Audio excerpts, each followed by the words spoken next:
A ver, el fallo que ha llevado a juicio al expresidente Álvaro Uribe es un documento enorme, súper complejo.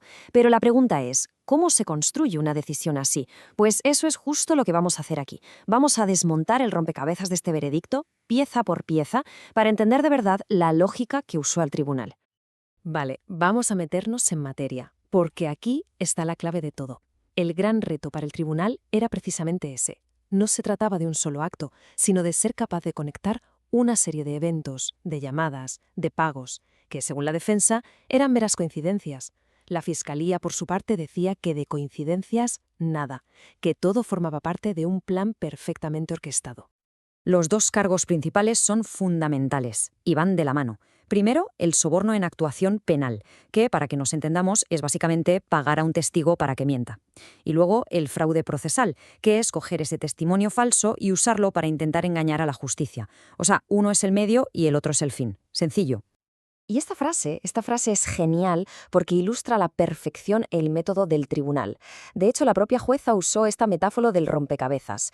Dijo que ninguna prueba por sí sola contaba toda la historia, pero que al unirlas todas, de repente, emergía una imagen clarísima, inconfundible, y esa va a ser nuestra guía. Venga, vamos con la primera gran pieza. Todo gira en torno al testigo estrella, Juan Guillermo Monsalve, un ex paramilitar que había vinculado a Uribe directamente con la creación de grupos de autodefensa. El objetivo, según el tribunal, era conseguir que se retractara, a toda costa. Y aquí vemos que no fue un intento aislado, para nada. Fue una ofensiva coordinada desde varios frentes. Por un lado, el abogado Diego Cadena, que le hacía visitas directas en la cárcel, y a la vez se contacta a un supuesto amigo de Monsalve, alias Caliche, a través del entorno de un congresista. Para el tribunal, esto no era una coincidencia, era una maniobra de pinza en toda regla. Así que aquí tenemos el choque de narrativas. La defensa argumentaba que todo eran actos aislados de patriotas, de seguidores muy leales que actuaban por su cuenta. Pero claro, el tribunal se preguntó, ¿es lógico pensar que un montón de gente, sin conocerse, decida hacer exactamente lo mismo, a la vez, y justo después de una decisión judicial que perjudica a Uribe? La conclusión fue que no. Y esta cronología, esta cronología fue clave. Fijaos en qué rápido fue todo. El 16 de febrero, la Corte abre investigación contra Uribe. Pues bien, solo 3 días después, ya se interceptan llamadas para contactar a Caliche. 2 días más tarde, hay una reunión en Neiva. Y al día siguiente, el abogado Cadena visita a Monsalve en la cárcel.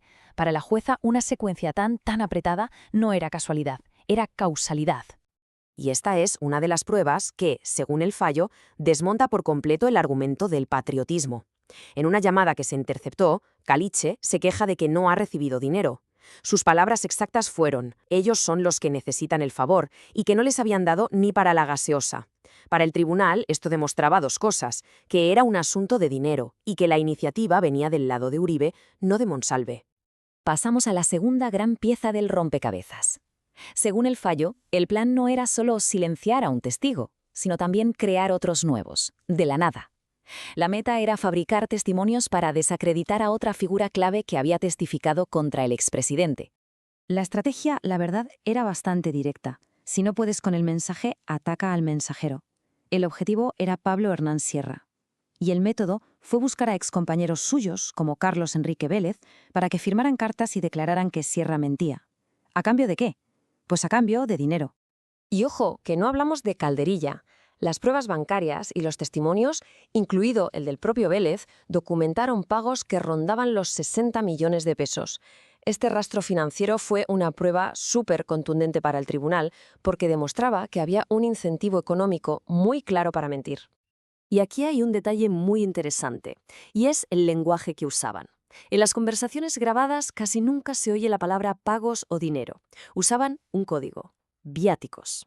Para la jueza, el uso de este eufemismo era una señal de libro, de que los implicados sabían perfectamente que lo que estaban haciendo era ilegal y trataban de ocultarlo. Y con esto llegamos al momento clave: cómo el tribunal une todas estas piezas.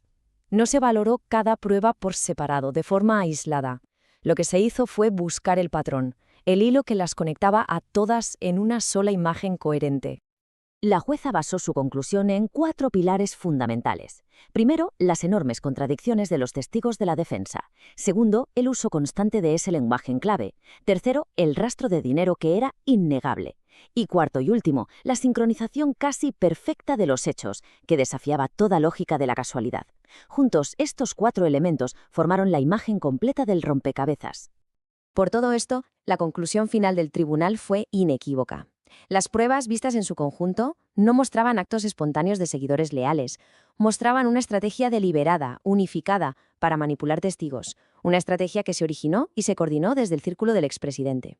Al final, todo este caso deja una pregunta en el aire que va mucho más allá de lo puramente judicial. ¿Qué significa para un país cuando la justicia concluye que desde las más altas esferas se ha intentado socavar el propio sistema? Es un debate muy profundo sobre la integridad de las instituciones y la confianza ciudadana, que no ha hecho más que empezar.